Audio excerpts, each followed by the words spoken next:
అలా షార్ట్కి పక్కన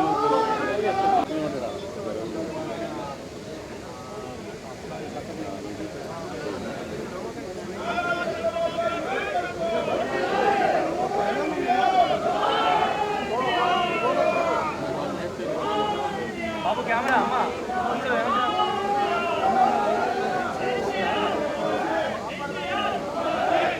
మీరెందుకంటే మధ్యలో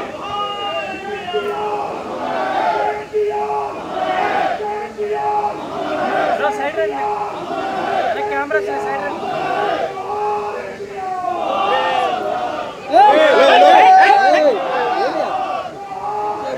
camera bro bro bro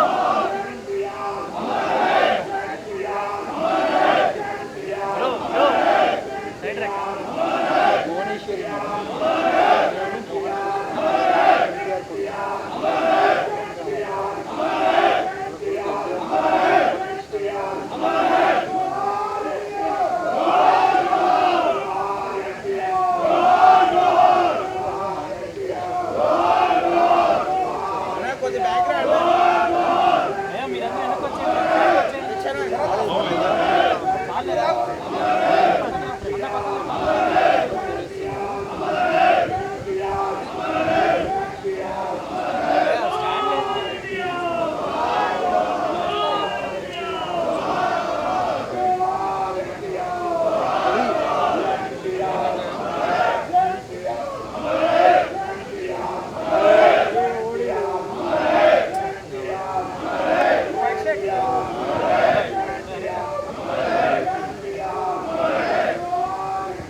Sagar పైన లేదు సాగర్ కింద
ఈరోజు నందమూరి తారక రామారావు గారి 103వ జయంతి ఈరోజు నిర్వహించుకుంటున్నాము. నిజంగా చెప్పాలంటే మరణం లేని జననం నందమూరి తారక రామారావు గారిది అని చెప్పి మనం అందరం కూడా విశ్వసించవలసినటువంటి అవసరం ఉంది. నేటికి సైతం నందమూరి తారక రామారావు గారు పరమపదించి 30 సంవత్సరాలు అయినా కూడా నేటికి సైతం ప్రతి తెలుగువాడు వారి వారి ఇళ్లలో వారి జయంతిని కావచ్చు, వర్ధంతిని కావచ్చు, కుటుంబ సభ్యుడిగా భావించి ప్రతి ఒక్కరు కూడా నిర్వహించుకోవటం జరుగుతుంది. కనుక దాన్ని బట్టి కనుక మనం చూసినట్లయితే చిరంజీవిగా తెలుగు జాతి ఉన్నంత వరకు, అదేవిధంగా తెలుగువారి ఆత్మగౌరవానికి ప్రతీకగా నందమూరి తారక రామారావు గారు చిరస్మరణీయులుగా, చిరంజీవులుగా మన అందరి హృదయాలలో ఉంటారు అని చెప్పి నేను నమ్ముతున్నాను. కనుక వారి చల్లని చూపు, వారి యొక్క ఆశీర్వాదం కేవలం మా కుటుంబం మీద మాత్రమే కాకుండా తన కుటుంబ సభ్యుడిగా భావించినటువంటి తెలుగు వారందరి మీద కూడా వారి యొక్క ఆశీర్వాదం చల్లని చూపు ఉండాలని చెప్పి ప్రార్థిస్తున్నాను. నమస్కారం. రాష్ట్ర విభజన జరిగిన తర్వాత కూడా ఈరోజు ఎన్టీఆర్ గారి విగ్రహాన్ని ఇక్కడ ప్రతిష్ఠిస్తున్నారు. ఎలా అనిపిస్తుంది? ఇందాక చెప్పాను కదమ్మా, తెలుగువారు, తెలుగు జాతి ఎక్కడున్నా సరే వారు చిరంజీవులుగానే ఉంటారు. ఆ రకంగా వారు ఒక కథానాయకుడిగా అందరి హృదయాలకి వారు చేరువైనా కూడా ఒక ప్రజానాయకుడిగా, అంటే ఆపదలో ఉన్నటువంటి వారిని ఆదుకోవడం మాత్రమే కాకుండా రాజకీయాలన్నవి కేవలం అధికారం చెలాయించడానికి మాత్రమే కాదు, ప్రజాసేవకి దాన్ని ఏ విధంగా వినియోగించుకోవచ్చో వారు రుజువు చేశారు. కనుకనే నేటికి సైతం తెలుగువారి హృదయాల్లో వారు ఎల్లప్పుడూ చిరంజీవులుగా ఉంటారు. ఎక్కడున్నా సరే వారి విగ్రహాలు స్థాపించుకోవడం అనేది అది పరిపాటిగా ఉన్నది అని చెప్పి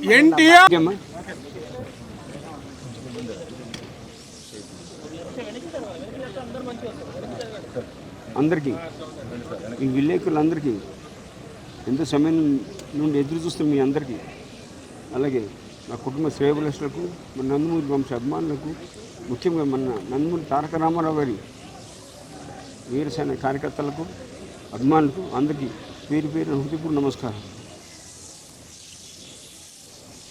ఎవరు పేరు చెప్తే అందరి హృదయాల్లో దేవుడే కొలువై ఉన్నాడు, ఎవరి పేరు చెప్తే రోమాలు నిక్కబొడుస్తాయో, ఎవరి పేరు చెప్తే ఆడపడిచిన నోట నుండి అన్నా అనే స్వరం పలుకుద్దో, మనన్న విశ్వవిఖ్యాత నట సార్వభౌముడు పద్మశ్రీ నటరత్న కళాప్రపూర్ణ డాక్టర్ నందమూరి తారక రామారావు గారి 103వ పుట్టినరోజు జయంతి సందర్భమున కుటుంబ సభ్యులకి రావడం జరిగింది. మా అభిమానుల కార్యకర్తలు అందరితో రావడం జరిగింది. వారి ఆశీస్సులు, నాన్నగారి ఆశీస్సులు తీసుకున్నాం.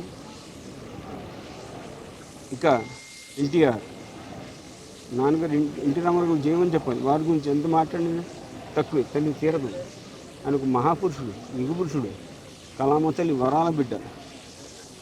ఒక మాట చెప్పాలంటే, సరి లేరు నీకెవరు, సరి రారు నీకెవరు, జనహితంలో కానీ జన చైతన్యంలో కానీ సరి జోడు నీకెవరు. ఆయన సాటి వారు చలనచిత్ర సీమను ఉండగా ఒక నటుడుగా ఎన్నో చరిత్రాత్మక చిత్రాలు తీశాడు ఆయన. 1, 2 ఇటు సాంఘికం, జానపదం, పౌరాణికం, ఎవరు చేయలేని, ప్రపంచంలో ఎవరు చేయలేని పాత్రలు 50కి పైగా నిజ జీవిత పాత్రలు పోషించిన ఏకైక నటుడు ఎన్టీఆర్. మరొకసారి చెబుతున్నా, ప్రపంచంలో ఎవరు చేయలేని పాత్రలు 50కి పైగా నిజ జీవిత పాత్రలు పోషించిన ఏకైక నటుడు ఎన్టీఆర్. శ్రీరాముడు ఎలా ఉంటాడో మనకు తెలియదు, శ్రీకృష్ణుడు ఎలా ఉంటాడో మనకు తెలియదు. శ్రీరాముని, శ్రీకృష్ణుని రూపరేఖలు కల్పించిన ఆయన రూపం చిరస్మరణి. ఆయన ఈనాటి నటీనటులకు ప్రతి పాత్రకు ఒక డిక్షనరీగా చిరస్థాయిగా ఉన్నాడు ఆయన. అలాగే సమాజమే దేవాలయం, ప్రజల దేవుళ్ళ నినాదంలో ముందుకెళ్ళాడు ఆయన. రాజకీయం రాకుండా ముందే ఒక నటుడుగా పాటించాడు ఆయన. ఆయన నటుడు ఉన్నప్పుడు రాయలసీమ ప్రాంతానికి కరువు వచ్చినప్పుడు రాయలసీమ రిలీఫ్ ఫండ్ అని పేరిట వారు నటులను అందరినీ ఒక బాట మీద తీసుకొచ్చి దుస్తులు పట్టుకుని అందరూ వీధులు తిరిగి ప్రతి పట్టణానికి వెళ్ళి ప్రజలు ఇచ్చిన విరాళాలతో అప్పుడు ఉమ్మడి ఆంధ్రప్రదేశ్కి ఇవ్వడం చేయడం జరిగింది. అలాగే దివ్యసీమ కోస ప్రాంతం అంతా వరదలతో మునిగిపోయినప్పుడు అలాగే వారు పలు ప్రాంత నాటకాలు వేసి నాటకాలు వచ్చిన వివరాలను అప్పుడు ప్రభుత్వం ఇవ్వడం చేయడం జరిగింది. అలాగే ఇండియా చైనా యుద్ధం జరిగినప్పుడు ఆయన భారతీయ సైనికులు దుస్తులు వేసుకుని పేట్రియాటిజం పేరిట పలు ప్రాంతాలు తిరిగి ఆ నిధులను వచ్చిన నిధులని అప్పుడు భారతదేశ ప్రభుత్వం ఇవ్వడం చేయడం జరిగింది. నేషనల్ డిఫెన్స్ ఫండ్ కింద ఇలా నటుడుగా ఉన్నప్పుడు ప్రజలకు ఎన్నెన్నో సేవలు అందించాడు ఆయన. ఒక పక్కన ఆయన అగ్రస్థానం ఉండగా ముందుకెళ్తే ఆయన టికెట్లు ఆయన భద్ర కొట్టుకుంటూ వెళ్ళాడు ఆయన ఒక నటుడుగా. ఒక పక్కన ఆయన అగ్రస్థానం నుండి ముందుకెళ్తున్న వేళ ఇంకో పక్క మన తెలుగు జాతి తెలుగు ఆత్మగౌరవానికి భంగం కలుగుతాను అన్యాయం జరుగుతాయని గుర్తింపు లేకపోవడంతో హేళనగా చూడడంతో మళ్ళీ మన తెలుగు ఆత్మగౌరవాన్ని నిలబెట్టాలని గుర్తింపు తీసామని నేను ఒక తెలుగోడిని తెలుగు బిడ్డను తెలుగు దేశమే నా పార్టీ రాజకీయ పార్టీ పెట్టి జైతి చేయకూడదు తెలుగోడా గతమెంత ఘనకీర్తి కలవడా అని 9 నెలల తిరిగిలోపు మన తెలుగు ప్రజలందరినీ వారిని మన తెలుగుదేశం పార్టీని అత్యంత మెజార్టీ గెలిపించి వారిని ముఖ్యమంత్రిగా చేయడం జరిగింది. మరి వారు ముఖ్యమంత్రి అయిన తర్వాత ప్రజలకు ఎన్నెన్నో సేవలు అందించాడు ఆయన. ఎన్నెన్నో సంక్షేమ పథకాలు ప్రవేశపెట్టాడు ఆయన. సంక్షేమ పథకాలకి మూల కథానాయకుడు నన్న ఎన్టీఆర్. ఇక ₹2 కిలో బియ్యం కానివ్వండి, ఇట పక్క ఇళ్ళు నిర్మాణం కానివ్వండి, ఆడపడుచుకు సమాన హక్కు కానివ్వండి, ఆస్తికి సమాన హక్కు కానివ్వండి. అలాగే మనం చూస్తున్న ఇప్పుడు ఇక్కడ పట్టివారి వ్యవస్థ తెలంగాణలో మున్సిపీకరణ మన ఆంధ్రలో రద్దు చేశాడు ఆయన. మండల వ్యవస్థ చేయడం జరిగింది. ఎన్నెన్నో అభివృద్ధి కార్యక్రమాలు సేవలు అందిస్తూ అభివృద్ధి కార్యక్రమాలు కూడా చేస్తూ మన తెలుగు రాష్ట్రాన్ని ముందుకు తీసుకెళ్ళాడు ఆయన అభివృద్ధిలోకి. అలాగే అన్నదానం కన్నా మించిన దానాన్ని నమ్మి పండించాడు ఆయన. 1985లో ఆయన ముఖ్యమంత్రిగా ఉన్నప్పుడు తిరుమల తిరుపతి దేవస్థానం కొండపై ఎంతోమంది భక్తులు వస్తూ ఉంటారు, ఎంతో సమయం పడుతుందని వాళ్ళు ఆలోచించి 2-4 ముద్రలు పెడితే బాగుంటుందని అన్నదానం ఉచితంగా ప్రవేశపెట్టింది మొదలుపెట్టింది మన అన్న ఎన్టీఆర్. ఇలా ఎన్నెన్నో కార్యక్రమాలు చేశాడు ఆయన. అలాగే తెలుగు భాష కూడా ప్రతి ప్రభుత్వ వాహనాలపై ప్రభుత్వ కార్యాలయ పట్టాలపై తెలుగు సువర్ణాక్షరాలతో ఉండాలని చేపట్టింది మా నాన్న ఎన్టీఆర్. మొన్న నేను ఒక 6 నెలల కింద నేను అమెరికా వెళ్ళడం చేయడం జరిగింది. అక్కడ డాలస్ అనే పట్టణంలో పట్టణంలో పబ్లిక్ బడిలోని స్కూల్స్లోని అండ్ పబ్లిక్ అంటే మన గవర్నమెంట్ స్కూల్స్లో వాళ్ళు పబ్లిక్ స్కూల్స్ అంటారు. అక్కడ తెలుగు భాష ప్రవేశపెట్టడం జరిగింది. చాలా మనందరికీ చాలా గౌరవకరం, చాలా గొప్ప విషయం ఇది. ఎందుకంటే దేశంలో తెలుగు భాష ప్రవేశపెట్టడం అనేది చాలా గొప్పది. అంటే దాన్ని బట్టి తెలిసిపోతుంది మన తెలుగు ప్రజలు ఎంతమంది ఉన్నారు అక్కడ అని. దీని ముఖ్య కారణం ఇద్దరేనండి. ఒకటి మన అన్న ఎన్టీఆర్, రెండోది నారా చంద్రబాబు నాయుడు గారు. ఎందుకంటే ఎన్టీఆర్ వచ్చి మన తెలుగు గడ్డకి మన తెలుగు రాష్ట్రానికి గుర్తింపు తెచ్చింది, తెలుగోడికి ఆత్మగౌరవం నిలబెట్టింది మన అన్న ఎన్టీఆర్. పార్టీకి ముందు తీసుకెళ్తున్నాడు ఆయన. అలాగే మన రాష్ట్రానికి ముందు అభివృద్ధి తీసుకెళ్ళాడు ఆయన. అదే బాటలో అదే రీతిలో నారా చంద్రబాబు నాయుడు తీసుకెళ్తున్నాడు. ఇవాళ కూడా కష్టపడుతున్న అభివృద్ధి తీసుకెళ్తున్నాడు ఆయన. ఉమ్మడి ఆంధ్రప్రదేశ్ ఉన్నప్పుడు కానివ్వండి, ఇప్పుడు ఆంధ్రప్రదేశ్ ముఖ్యమంత్రి మరియు నారా చంద్రబాబు నాయుడు గారు అదే బాటలో తీసుకెళ్తున్నాడు ఆయన తెలుగుదేశాన్ని. ఇంకొక ముందు అడిగేసి ఐటీ రంగాన్ని ప్రాధాన్యత ఇచ్చి యువకులకు మంచి భవిష్యత్తు ఉద్యోగాలు కల్పించిన నాయకుడు మన నారా చంద్రబాబు నాయుడు గారు. తెలుగు జాతి, తెలుగు గడ్డ, తెలుగు నేల ఉన్నంత కాలం రామానామం చిరస్మరణీయం. మరి ఇప్పుడు వచ్చిన అందరికీ నా అభిమానులు కానివ్వండి, సినిమా నిర్మాత కానివ్వండి, దర్శకులు కానివ్వండి, సినిమా రంగం చాలా మంది వచ్చిన్నారు. కార్యకర్తలు, అభిమానులకు అందరికీ, ఈ విలేకరులు అందరికీ పేరు పేరు నమస్కారం తెలియజేస్తూ జోహార్ అన్న ఎన్టీఆర్, జోహార్. మరణం లేని జన్మం ఎన్టీఆర్ది, జై ఎన్టీఆర్. మరణం లేని జన్మం ఎన్టీఆర్ది, జై ఎన్టీఆర్. అందరికీ నమస్కారం. ఈరోజు తాతగారి 103వ జయంతి. చాలా సంవత్సరాల తర్వాత దాదాపు నేను వచ్చేవాడిని 9:30కి 10కి వచ్చేవాడిని. మీడియా వారు ఎవరు లేరప్పుడు ఒక 2 సార్లు వచ్చాను. దాదాపు 15-16 సంవత్సరాల తర్వాత వస్తున్నాను. మరి సో చాలా సంతోషంగా ఉంది. చాలా తర్వాత నేను ఇక్కడికి వస్తున్నాను, తాతగారి ఘాట్కి. చాలా సంతోషంగా ఉంది. అండ్ తాతగారి గురించి ఎంత మాట్లాడినా తక్కువే. ఆయన నిమ్మకూరులో పుట్టి మెడ్రాస్కి వచ్చి స్వయం కృషితో, కష్టంతో, ఏ గాడ్ ఫాదర్ లేకుండా, ఎవరు సహాయ సహకారం లేకుండా ఆయన స్వశక్తితో, ఆయన టాలెంట్తో పైకొచ్చారు. మీకు తెలిసిందే, ఒక రాముడైనా సరే, కృష్ణుడైనా సరే, భీముడైనా సరే, భీష్ముడైనా సరే ఆయన తప్ప ఇంకా ఎవరు చేయలేరు. ఆయన ఒక ట్రెండ్ సెట్ చేశారు. దాంతో నేను ఎప్పుడు అనుకునేవాడిని, తాతగారు కానీ పౌరాణిక చిత్రాలు చేయకపోయి ఉంటే ఈ పాత్రల గురించి అంత లోతుగా జనాలకి తెలిసాయా అని చెప్పి నాకు ఎప్పుడూ అనిపించేది. ఎందుకంటే ఒక రాముడు, కృష్ణుడు, దుర్యోధనుడు, రావణాసుడు ఇవన్నీ మనం పుస్తకాలు చదివాం తప్ప మనం అసలు రాముడు ఎలా ఉంటాడు, కృష్ణుడు ఎలా ఉంటాడు, దుర్యోధనుడు ఎలా ఉంటాడు, అసలు